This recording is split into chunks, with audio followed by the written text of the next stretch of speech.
Every creative will hit this roadblock, and most creatives don't know what to do when they hit it. You will reach a capacity constraint in your business, and you need to figure out how to get things off your plate and how to increase your capacity. But for a lot of creatives, we don't like managing people, we don't know how to hire, and it can feel scary to invest in someone if we don't know what next month is gonna hold. So in this conversation, I am joined by my dear friend, Rach, and we're gonna talk through all of your hiring and capacity questions. Let's dive in. So, a lot of creative business owners start freelancing. Like often they'll start just because they had a hobby and it turned into a dream job. Like, great, I can make money out of this. How do you know when to then expand that and to hire? Because it can get overwhelming when you're doing it all on your own. Yeah. One of the biggest mistakes that I made when I started my agency was I didn't hire soon enough. And I see this over and over again with our members that we work with in the Next Level Club, people that I'm in the DMs with every single day. Almost instantly, you could outsource things. You can outsource your bookkeeping. You could outsource some of your admin. It doesn't have to be expensive. I think people have this feeling that, especially if you've come from full-time employment to now I've started a business, everyone wants to work full-time. I got to start someone at 60K, 70K, 100K a year. I can't afford that. And you're right, you can't afford it, like you can't. But you can absolutely get someone to help you 5 hours a week or X amount of hours per month. So we live in this gig economy where people don't necessarily have to work for you full time to be really invested in your business. And so I would say hire ASAP. You know, I have clients that are absolutely crushing it, and they from day one recognize, you know what, I cannot do this on my own. I have to hire so that I have room to grow. We've got to think about it like your business is like a container. And if it's only you as the chief everything officer, you're doing all the things, you're responsible for every single piece, the marketing, the selling, the onboarding, the delivery, the revisions, the answering all the client emails, the invoicing. If you're responsible for all of that, you have a very small container of how much you can actually grow. And so if we want to have more growth, we need to have more capacity. So the way we get more capacity is by hiring. And the big thing I would say is outsource admin first. Don't hire a junior designer or a junior editor or whatever it is that you need. Don't actually hire that person first. Stay in your zone and just outsource all the stuff that you're not good at to begin with. And so that is admin. Don't outsource marketing, don't outsource sales, outsource admin first, because that is the biggest energy drain. It is important, but it doesn't need to be done by you. And there are so many people who are amazing at admin and love it. As creatives, most of us, it's not our zone, right? Yeah. If we could pick between spreadsheets and designing something or making something, we're always going to choose making something. But if it's a pretty spreadsheet.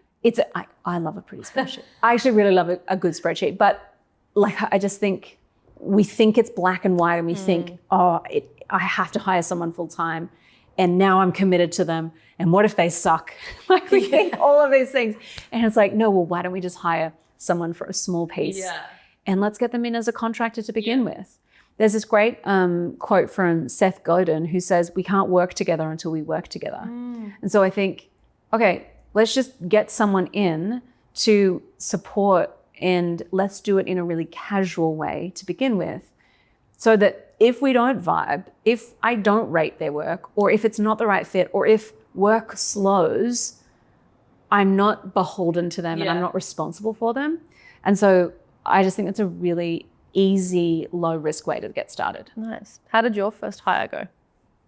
I think actually my first hires were interns. Okay. That's another avenue too. Yeah. So I hired unpaid interns who were studying at uni and needed to do a certain amount of practical placement.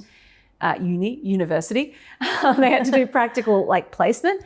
So I hired interns. At one point I hired my little sister, and we lived together at the time. This is really funny. We lived together at the time, and so she would work in my bedroom. It's really funny. That very quickly we realized this is not good for our relationship. Shout out to the little sister. Yeah, shout out to my little sister Mill. It was not good for our relationship. So we just were let's not do this. So I think you kind of have to try different things on. Yeah. So you can try, okay, cool, let's find an intern. Let's find, maybe there's like an offshore VA, a virtual assistant that you want to hire. For me, it was interns because it's free. Yeah. You pay in other ways with interns because you've got to train them up, you've got to spend time, all of that stuff. But there's a million different ways that you can do it. Yeah, we all just think big salary straight away. I want someone that does it immediately, which often you can't afford initially. Yeah. The other challenge that I see that comes up, and I hear this a lot from my members, is I hired one time and it went badly. I had to micromanage their work. I had to redo their work anyway. And it just sucked and it caused me more stress. Or it pulled me out of the actual thing that I'm good at, and now I'm just doing the admin, and that sucks. So I think a lot of people do this and it doesn't work, and then they get like hung up on, okay, well, I'm never going to hire again because it was painful, or because it didn't work, or because it took me more time, or it was stressful. And it's just easier if I do it myself. That's like the catch cry of many creatives. It's just easier if I do it myself. And in the short term, it probably is. But if we think back to that container idea, it's like your container will be full and there is no space for you to grow if you keep doing everything yourself. And so at some point we have to decide, yes, it might be easier. Yes, it might be better. But at some point, I'm going to have to delegate this and trust someone else and recognize that perfect is not a good expectation. It's not a fair expectation. So what are some more reasonable expectations I can put on someone? And how can I systemize as much as possible? How can I automate as much as possible? How can I make my systems repeatable so that someone knows exactly what's expected of them and I don't have to jump in and micromanage and redo their work? Yeah. And then it costs me money because I'm paying them, and it costs me time because I then have to redo it, and it just costs me energy because I'm frustrated at this person because I thought they could do it. Yeah. And I hired them to do it and take it off my plate, and they actually haven't, and they're annoying me. Yeah. So how do you know then? Because I have experienced exactly what you're talking about is very much a pain point for my business. How do you know then when it's like, I am just going in circles with this person? Yeah. How do you know then when to let them go? And how do you go about that? To be clear, like for anyone listening or watching, like the people side of business is the part that keeps me up at night. It's like, hard. It is not easy. Yeah. And when it works and when you've got someone amazing, you're like, you breathe easier. Yeah. You are like, oh my goodness, I'm so grateful for this person. When it sucks, it really does suck. Yeah. Like the most amount of sleep I've lost in business has always been about people because I care deeply about people. I also care deeply about my business and my clients, and sometimes those things can be at odds with one another, because if you care about the person that you've employed and they're not performing to the standard that you've set, because there's a difference between the standard that you have internally and the standard that you've set and communicated. But if they're not performing to that standard that is clear to them, these are the standards, this is the expectation. If they're not doing that, then it's affecting my clients, it's affecting my business, and it's affecting me. And so the flow-on effect of the cost of them not performing is really high. Yeah. It's a really high cost. Speaking about this recently of like, actually, if we think about the cost of poor performance, of someone not doing what they said they're going to do, it's like, okay, cool. We have the raw cost of them. Yeah. So their, whatever we're paying them, their salary, their invoices, whatever it is. We have the business cost of, okay, well, you being late on that deadline, it's cost me with this relationship. It could potentially lose me that client. Yeah. Like that's a big cost. Then there's the opportunity cost. Okay, because you're slow or because you're not delivering what you said you're going to deliver, the opportunity cost is we could be at 30K a month or 50K a month because that's our goal, whatever the goal is. But right now we're stuck at 10K a month or 20K a month because I can't really trust you. Yeah. And so the opportunity cost, the gap of like, okay, we could be here, but we're here, that's a massive cost too. So there's a lot of cost if someone's not performing well. And so I think if you are a people pleaser, and again, like, please know this is me. Literally, me as well. This is me. But they're like, a really nice person. I know, and like this is me in therapy figuring this part out. You know, so it's big. Yeah. It's not easy. So if you're a people pleaser, you have to think about the raw cost of the thing, and then when you actually put that down on paper, you go, okay, if this performance continues, these are the costs, and not to mention the like emotional costs for you because you're not sleeping and you're stressed out and you're like frustrated. And I don't know about you, but like if I don't actually put on my big girl pants and be a boss, I get resentful. Yeah. And then I lose sleep and then I get stressed. Yeah. And it's not fair on them. Yeah. We have to set really clear expectations. We have to give feedback frequently. And even the little things where it's like, hey, you exported that file not in the way I would have liked it, or there was a typo in that on the landing page, or whatever the thing is. And then when you know you need to let someone go, you got to do it. You know that Taylor Swift song? It's a new one. It's from her latest album. Which Showgirl? Showgirl, not our favorite album. Not our favorite, but like fun. You know what? It'll still show up in my Spotify Wrapped. I know it will because I like listening to it in the background. Anyway, there's one thing where she's talking about her love life, obviously. That's what she talks Very about. on brand. Very on brand for her. So she's talking about that. One of the songs, Opalite, she was saying, when you know, you know, and when you don't, you don't. And I think with an employee, it's the same. It's like, when you know, you're like, that maybe they're just having an off week. Maybe something's going on personally. I'm going to navigate that. Yeah. But if it's a question mark, it's like, okay, cool. I've got to investigate this. Yeah. And I've got to take action. Yeah. So you've got to get to the bottom of it quickly. Yeah. Otherwise, you're losing sleep, wasting time. The big one is time for me. 100%. I'm like, this has taken so much time out of my day when I could be focusing on other things. Yeah. And that's tricky to navigate. And do you feel like the tension of, because I feel like you're in this friction of, you've got so much work. Yeah. You've got clients that are just like appearing and like, please take my money, let's work together.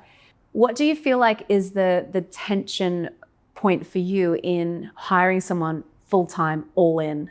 Like what's what would need to happen for you to feel good about it? The biggest thing for like us, our business, is that we have all this like inquiries, these clients wanting to jump on board. They're not regular clients. Yeah.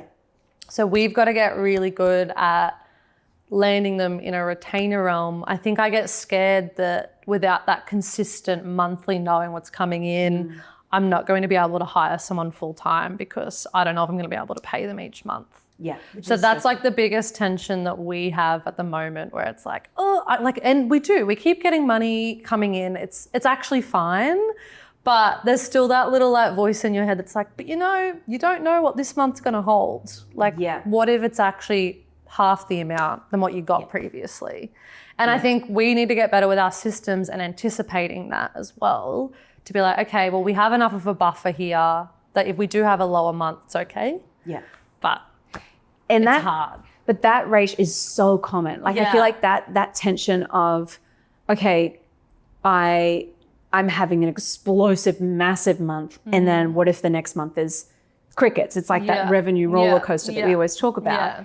It's interesting because you go, okay, cool. Well, then the solution is I need to look at my offers so that I can, because like if we kind of follow and really unlock what the constraint is, it's so valuable because then we can go, okay, so I can't hire someone full-time and I really need someone full-time because I want them to be all in. I want them to be like really invested in the business. I don't want them to be flaky. I don't want a contractor. I'm ready for full-time, right?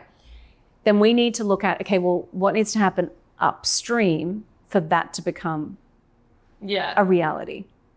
So then we look at, okay, cool, do we have enough leads? In your case, yes, you have enough leads. Then it's like, well, do we have enough consistent cash flow? Okay, maybe that's the constraint then. So then we look at the offer and go, how could we make an offer that there's a retainer, like you said, a recurring model where it's every month we are we know how much cash is coming in, and any extra projects or shoots on top of that are just like cream on top. Yeah. But we know there's a baseline of monthly recurring revenue. Yeah. And so that is like a quick fix, really. Yeah. Because just going to your past clients and being like, hey, we've worked with you for Ongoing X amount for a of while. time. Yeah. Actually, if you go onto this retainer thing, you're going to save a bit of money. Like, Yeah. we need to make it Yeah. exciting for them, but it's like, you're going to save a little bit. You're going to get our full attention. You're going to be a priority client. You're going to get X, Y, Z. Yeah. It's not over delivering, but it's just making that offer Bit more sweet. compelling Yeah. than just doing, Yeah. oh, I'll just call you when I need you. Yeah. And I think another tension has been like, we know when we hire that person, it's going to just like take so much weight off us, but it's because we're so busy doing everything. Yeah. We haven't had time to get those systems in place and to get better at our sales pitch and upselling. So it's like just like a perpetual circle of like, okay, we know we need to hire someone that will really help us with all this editing that we have to get done, but also we don't have time to hire someone, so we're just going to keep doing it all ourselves. And so you're like, okay, no, actually this is a really big priority and this is super important. It's just the urgent and important thing all over again. And clients are always screaming urgent because they're paying you, but important is like, no, this is actually going to help the screaming clients that are like wondering where all their edits are. Yeah. It is a little chicken and egg Yeah. situation too, because it's like, well, do I trust that when I hire this person, that there is A, going to be a return on investment of that person? B, do I trust that I'm going to be able to fill their workload? And this is why starting with a contractor is super handy, because you can flex up and down as you need. But I think in your instance, if leads aren't the issue, if you've got enough projects, it is just taking the leap. And I had someone say this to me recently, because what I find funny about like these conversations is at any level, you still have, it's just a different level of the same problem where you go, crap, we need to hire for this role now, or we need to think about this. And it's New like roles develop as different well. roles that I never had before, you know? So, but I had someone say to me recently, like, he's like, you're in the death valley. And I feel like I've said that to you before. You might have. You're in the death valley. Get out. The death valley sucks. But the only way to get out of the death valley is to go through the death valley. And so it's like the valley of, oh my gosh, I've got so much editing, or I've got so much work to do. It's either you do it yourself and you put off hiring that person, or you do it with that person, you onboard them and you go, hey, it's the Wild West a little bit. We don't have great systems, but we're going to build them together. That's maybe the way through. That's great. And embracing the fact that everything comes in seasons, and there may be a season where you're like, okay, well, I've just got to get through the death valley. The death valley. And I have to get through this. And in order to get through this, I'm going to have to do some big days. And I'm going to have to train someone. I'm going to record all my training. So next time I onboard someone, I just say, watch that. Yeah. And like, at least we know, okay, cool, next time I've got this. But it's choosing your hard. Yeah. I guess. Yeah. That's great. Get through the through the death valley. That's great. I just feel like everyone has been there as well. And it's like every 100%. person I talk to is just like, yep, completely. Again, I feel like we talk a lot about Dan Martell, and he talks about, well, someone executing your job at 80% is 100% awesome. Yeah. Or something like that. That's his quote. But it's like, actually, and as a control freak myself, I have to like go, okay, someone doing this like 80% good is pretty freaking good. Yeah. Because like, I'm a psycho. Yeah, I'm the exact, I think maybe it's a creative person thing where you're like, the perfectionist in me wants this to be perfect and it's not. Yes. So what's going on? I think on the systems thing, you mentioned like, hey, like we don't have enough systems. You probably do. It's just documenting how you think, why you do things in a certain way, what your process is. And also maybe it is also being honest with the person you hire and saying, hey, I'm amazing at what I do. I'm new at this part though. I'm actually not, I've not really done this before. So are you cool if we work this out together? Yeah. I don't know, like maybe being a bit vulnerable. Yeah, which I actually did that. We hired our first part-time editor this year in-house. And I was like, I'm just going to be completely honest with you. I don't know how to pay super. I'm learning this. I will pay it. I will, but I'm figuring that out. And like I'm figuring out how to do a payroll system and like all this sort of stuff. And bless, I have amazing friends that work in like the government, that work for the government in payroll. So he was like, let me help you set up Xero and all this sort of stuff, which was awesome. But I was like, I'm just going to be honest. I don't know what I'm doing, but I am figuring it out, and call me out on it because I want to get better at it. Like, but it is very entry level for me right now. Yeah. And also, I don't know how to pay super because I have someone else that does it. Well, that's and it. so there's like, I know we do pay super, but these are probably the parts where I think, okay, from day one, maybe we don't. Yeah. Maybe we don't do that part in-house because it's pretty important to get right. And if we get it wrong, it's kind of illegal and it's not. Go down that spiral. It's not amazing if you get it wrong. It's not a good spiral. But like, that's a really good example of A, is this my skill set? B, do I need to be doing this? And it's important and essential, but is it my genius zone? Yeah. And that's maybe your 5 hours a week, you contract that out. Yeah. Right? And like someone to reconcile your Xero. Yeah, I need that. That actually doesn't cost very much. Yeah. Okay, great. Yeah. We'll chat after. It's good.